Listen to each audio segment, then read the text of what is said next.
Maraming mga pangyayari sa Pilipinas. Grabe.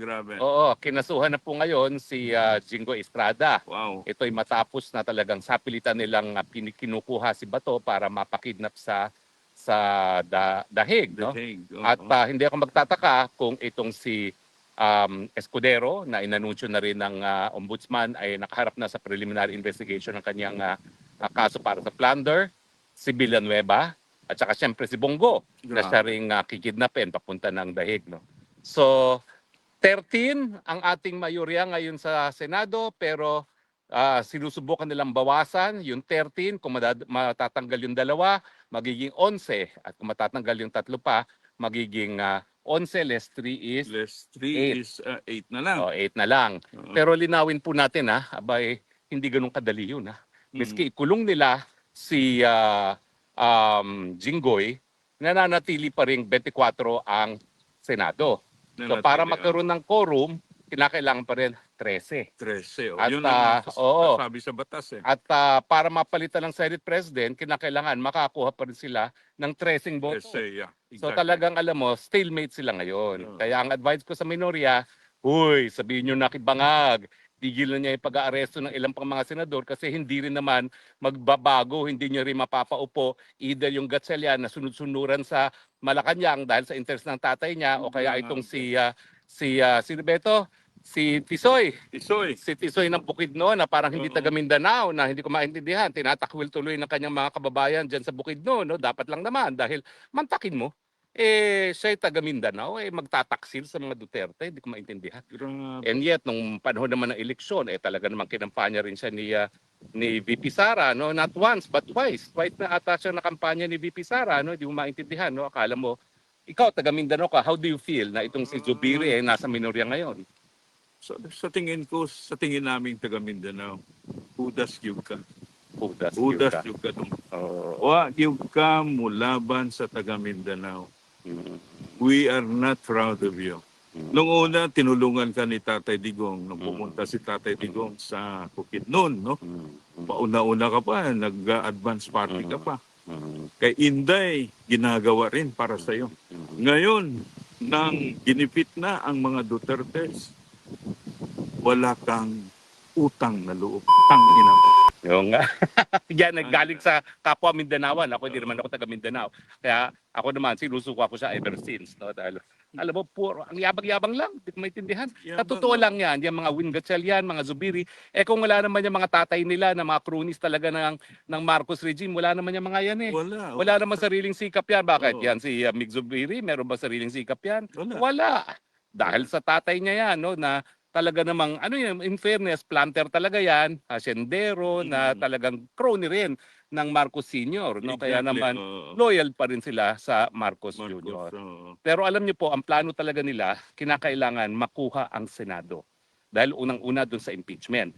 Ngayong kinasuhan na si Estrada, ang mensahe nila, huwag kayong loloko-loko. Pag hindi kayo bumoto laban kay Inday Sara, kakasuhan din namin kayo. Kaya hindi ako magtataka kung talagang tutuluyan din nila si Chis Escudero at tutuluyan din nila si Bongo pati itong si Joel Villanueva. Grabe. Hanggang makabuo sila ng 16 dahil kinakailangan nila 16 para matanggal si Inday Sara Duterte. No? Pero sa tingin ko, ang hawak pa lang nila ngayon talaga yung 11 ng minorya. Huwag nating tawagin yan na Soto 11. Ha? Yan ay BBM 11. Yan ay BBM 11. Ngayon, ilan ngayon ang magpapatakot dito sa ating majority ngayon nalilipat sa kanila, hindi lang for purposes of Senate leadership, kundi for purposes of convicting Inday Sara. Dahil kinakailangan nila matanggal si Inday Sara ng makasuhan. At kapag nakasuhan at nagkaroon ng conviction, pwedeng magkaroon ng permanent disqualification from public office. Yun ang gusto nila. Para hindi makatakbo. At kung hindi nga masunod namang yung ganyang script nila, tutuloy nila yung CONAS, Constituent Assembly. Kuya Ben, alam mo, yung pag-amin ni Ping Lacson na talagang nakita niya nagpupulong si Speaker Bogie D at saka si dating Senate President Soto, alam mo, napaka-importante niyan. Kasi pinag-usapan nila, silang dalawa as House Speaker at saka Senate President, jointly, magkukonvene ng Constituent Assembly. Yun, CONAS daw eh. And now, nagreklamo yung mga minority na wala raw silang kinalaman, di sila sumusuporta sa charter change. Kung totoo man yun, walang kinalaman yun doon sa katotohanan na nagpulong yung dalawa. Oo. At alam nyo ba, nakasaad sa saligang batas na kapag nag-convene ang Kongreso bilang Constituent Assembly, ang tatawag lang yan yung Senate President at saka yung House Speaker. Tama. So ang dapat lang konsibahin talaga ng Malacanang yung dalawang namumuno ng dalawang kapulungan para mag-convene. Tapos dire-diretso na yan, tren na yan. Grabe. Talagang ang mangyayari dyan, i-insist nila na walang separate voting. So miski yung mga senador ayaw mawala ang kanilang kapangyarihan dahil nga naman pag nawala ang kanilang mga opisina, di wala na rin silang kapangyarihan, wala na rin silang pork barrel, wala na silang mga flood control scam, wala silang magagawa kasi wala silang numero. Kasi mag-i-insist sila sa lengguwahe ng saligang batas na voting jointly, no, hindi separately yung Senado at saka Kongreso, no. So lahat po itong nakikita natin, itong kaso na kunwari kabahagi ng kampanya laban sa korupsyon, lahat po yan kabahagi ng script para nga tanggalin ng mga Duterte sa kapangyarihan at hindi na maging banta sa Marcos forever. Ang malungkot, ginagamit pa nilang dahilan, di umano kampanya laban sa graft. Kung totoong kampanya laban sa graft, habulin nyo yung presidente. Dahil yung presidente, siya talagang ulo ng pangungurakot sa Pilipinas. Pakulong nyo yung presidente nyo. Nang kami naman maniwala na sincero kayo dito sa kampanya laban sa korupsyon. So, naitayo na yung ICI, wala pa rin nangyari. Kalokohan nga yung ICI. Naging si Pinky, naging Blue Ribbon Committee. Chairman ng Blue Ribbon, wala pa rin nangyari. Ano ba talaga ang pakay ninyo? Yun ba talaga ang number one na problema ng bayan? Hindi yan malaking issue. Ang malaking issue dito, yung flood control projects. Yung billions na nawala sa pundo ng bayan. So, yun ang bigyan nyo ng diin. Hindi nakakasolusyon ng gutom at kahirapan yung change of leadership. Hindi yan ang totoong solusyon. Ang totoong solusyon, paano ninyo iangat ang buhay ng Pilipino? Nung pinalitan si Cheese, walang reklamo ang lahat. Nung pinalitan si Soto, ngayon kayo nagreklamo. Bakit? Dahil mabubulgar po kayo. Yung hindi sinasabi ni Lacson, naku po, lalabas yun. Yung eaten na Marines, lalabas yun. Kasi yun ang dapat imbestigahin. Hindi yung mga anong kalukuhan nyo dyan sa Senado. My goodness. Kaya nga nag-aabang din tayo sa susunod na hakbang na gagawin ni Pia bilang bagong chairperson ng committee on Blue Ribbon. No? Alam mo, naiintindihan ko kung bakit hindi na tinalaga itong si Marcoleta sa Blue Ribbon kasi masyadong hot. Kapag siya na tinalagang Blue Ribbon chairman, walang katapusan yung bangayan nilang dalawa ni Ping Lacson. So ngayong si Pia, siguro naman mas lalamig ang ulo ng dalawang nagbabangga ang higante dyan sa Senado at makapagpapatuloy na yung investigasyon. Pero kinakailangan talaga simulan na ang investigasyon. No? Ipatawag na yung Marines 18 bago pa magtagumpay ang maitim na balak ng Malacanang na talagang burahin ang mga miyembro ngayon ng mayorya dyan sa Senado. No? At tingin ko naman may karapatan ng taong bayan na malaman ang katotohanan. Ang katotohanan nga ay ang Marcos Jr. ay ibangag ang ang talagang hepe, ang mastermind ng lahat ng kakurukutan dito sa gobyernong ito. Grabe. At sana nga habang si Cayetano ay Senate President at si Pia ang Blue Ribbon, itong si Zaldico magkaroon na ng lakas ng loob na mag-testify man lang miski online, no? Kasi alam mo, matagal ang relasyon ni Zaldico at saka ng mga Cayetano. Alam nila kung bakit, no? Siyempre, contractor naman si Zaldico. Huwag na tayo magpaligoy-ligoy pa, no? At matagal talaga sila nagkakaroon ng proyekto dyan sa Bicol. So siguro naman, pagkakatiwalaan ni Zaldi itong magkapatid na Cayetano, kung isisiwalat niya ang katotohanan, no? Ang naiintindihan ko naman si Zaldico kung bakit siya ngayon nananahimik dahil alam niyo, ako lang naman yung asylum seeker na maingay. Kita mo, pinagbabayaran ko ngayon. Dahil bantay sarado sa akin ng mga komunista, bantay sarado sa akin ng gobyerno ni Marcos, no? Samantalang si Zaldico, dahil nananahimik siya, wala silang idea kung ano ginagawa ni Zaldico. No? Pero sa akin, okay lang yun dahil hindi naman ako po pwede magtago at magkaroon ng spokes hour na gaya nito. No? So sa akin, mas importante pa rin na nakakaroon tayo ng pagkakataon at venue para makausap ang ating mga kababayan, no, on a regular basis. Pero sa tingin ko, dahil meron naman siyang kumpiyansa sa magkapatid na Cayetano, Zaldi, abay, sige na. And Senator Pia, pakibilisan na at unahin nyo ng isa lang through video itong si Zaldi ko na pwede siyang manumpa, no? Even electronically naman dahil ang importante naman talaga yung panunumpa, no? And it is part of official congressional proceedings, no? Naunahan ka na ni sino ba ito? Yung isang Yusek, Bernardo. Hindi na siya sinama sa kaso laban kay Jinggoy dahil ginawang state witness na siya.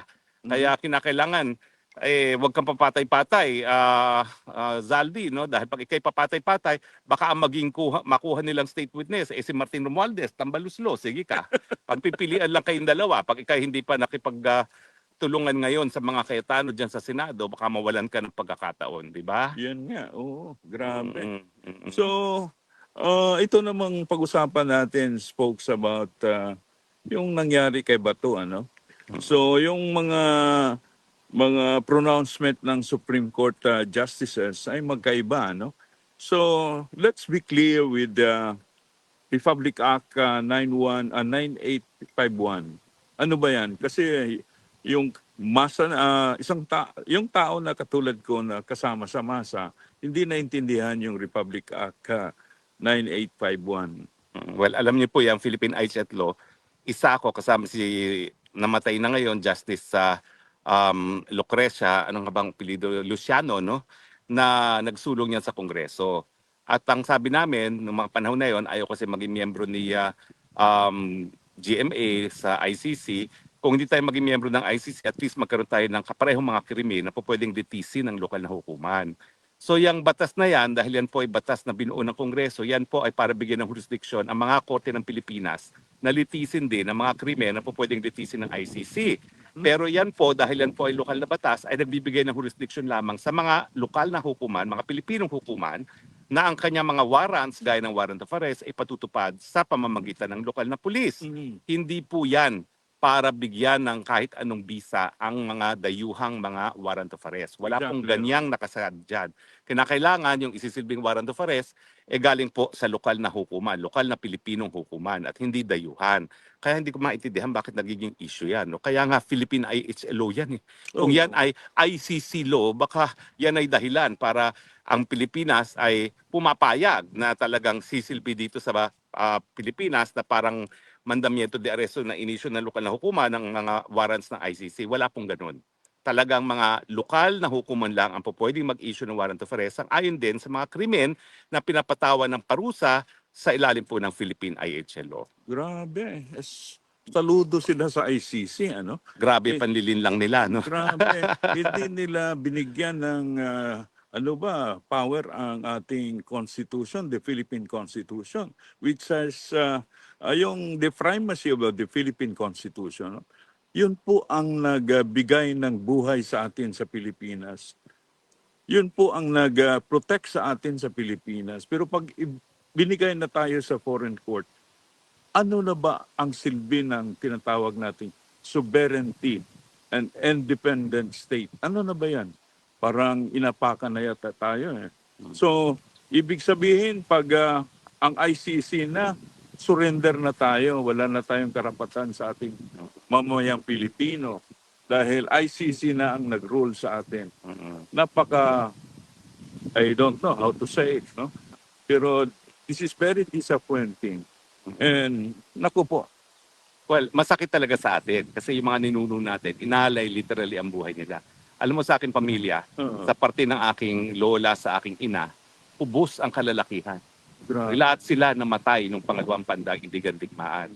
Ang aking lolo sa tatay naman, na wala na isang paa doon sa gera, no, sa digmaan, no, nabigyan siya ng Congressional Medal of Merit ng Amerika, pero namatay na siya, hindi siya buhay nung binigay, no. Sabi ko nga, too late na hero, patay na yung lolo ko, no, posthumous na.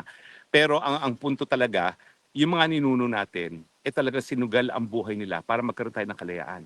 Para magkaroon tayo ng kalayaan na nagsasabi na meron lamang tayong isang hudikatura at yan na ay ang Korte Suprema at iba pang mga batas na binuo ng lokal na batas. At kaya lang naman nagkaroon ng panandali ang jurisdiction ng ICC sa atin dahil pumayag tayo sandali. Pero dahil hindi na nga tayo pumapayag at wala naman ibang basehan ang jurisdiction ng Korte kundi ang voluntaryong pagkasapi ng mga estado, ay hindi na tayo miyembro, hindi na sakop ng ICC at hindi na dapat kinikilala ang jurisdiction ng ICC. So traitor po ang lahat na nagsasabi na meron pang jurisdiction ng ICC sa atin. Ngayong wala na tayong membership sa ICC. So alam niya ni Spokes kasi abogado siya, no? International lawyer pa. So tayong mga mamamayan, tayong nasa masa, bigyan natin ng halaga yung sinasabi ng ating mga legal luminaries kung ano talaga ang totoo. Kasi ang ibang mga abogado dyan sa Pilipinas, nakatanggap na po ng malita. Kaya, hindi lang mga abogado, mga senador na nag-abog-abogaduhan. abogaduhan, no? Na parang mas marami pa silang alam sa batas pagdating sa mga abogado. Alam mo, I'm sorry, miski 12 years ka nang naging senador dyan, at saka dagdagan mo pa ng 9 years sa Kamara de Representante, puro maleta naman ang inaatupag mo. At saka hindi ka naman nag-aral ng batas talaga. Pero mo, 12 plus 9 is what? 19 years? Kung ikaw ba naman kumuha na ng law school habang ikaw ay nasa Kongreso at nasa Senado, para ikaw pwede ka na rin magyabang na pwede ka makapagbalaktaktakan sa issue ng mga batas sa mga abogado, no? Pero alam mo, may dahilan kaya pinakamahirap na examination ang bar exam, no? Dahil talagang pinag-aaralan ng batas, hindi yan by absorption lamang. Ay problema sa iyo, akala mo, palibasa, meron ka ditong earphone at meron kang chief of staff na taga-dikta kung anong sasabihin mo. Akala mo tama na yun eh. Alam mo ba, huy, huntivirus ha, bako ka daktak ng daktak. Hindi ka lang dapat basa ng index card. Hindi ka lang dapat ulit ang sinasabi ng iyong chief of staff. Dapat naintindihan mo. Yan ang problema sa iyo. Magaling ka lang dahil teatro ka, artista ka lang. Pero ampaw, walang alam. Diba? Yes. Mahirap yung lata na walang laman. Tama. Maingay eh. Hello, nothing in between there. At Ay, nako. ang last namin na ano ba to?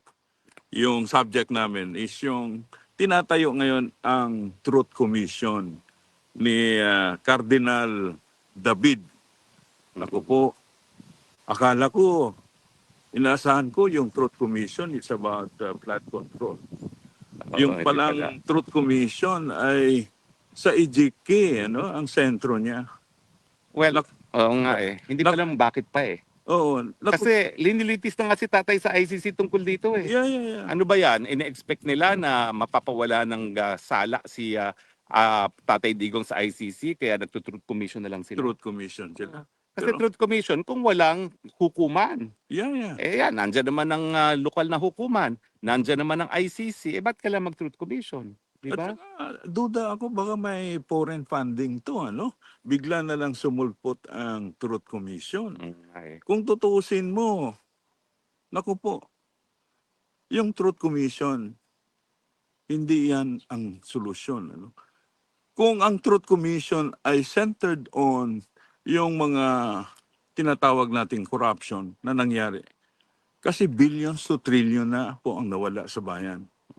Kung sasabihin natin about Duterte's time, yung pinapatay po ni Duterte mga criminals, ano, mga sindikato. Itong mga nanlaban, yung rules of engagement. Ilan bang mga pulis ang namatay natin? Nakalasang buhay. Mga 300 personnel ng pulis natin sa Pilipinas ang namatay dahil doon sa drug war. So ibig sabihin, yung mga drogista at saka mga posters, may baril yun. Hindi yun basta-basta, no? They have to protect themselves. Kasi sindikato po yun. No? At saka, yun na. Pero tumatawag po ang Commander-in-Chief. Ate Ems, dumadakdak po si Kuya Ben. Pero nagiging subversibo pa po. Nag-incite pa po siya into sedition. Ay, namatay, nawala. Anyway, ang Truth Commission po, binubuo lang yan kung walang mga hukuman na po pwede magdinig. Bukas naman po mga hukuman sa Pilipinas. O, di ba si Kia naman, naparusahan yung pumatay. Bakit naman kinakailangan pang dumulog sa ICC? Pero ang nakakatawa nga po, meron na nga lokal na hukuman, meron pang ICC, abay gusto pa rin mag-Truth Commission. Ano ba yan?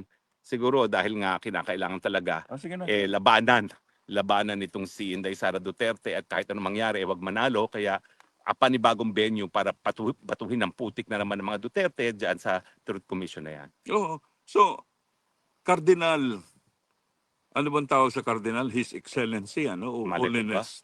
Oo. So, dapat ang Truth Commission, yung mga corruption, ano?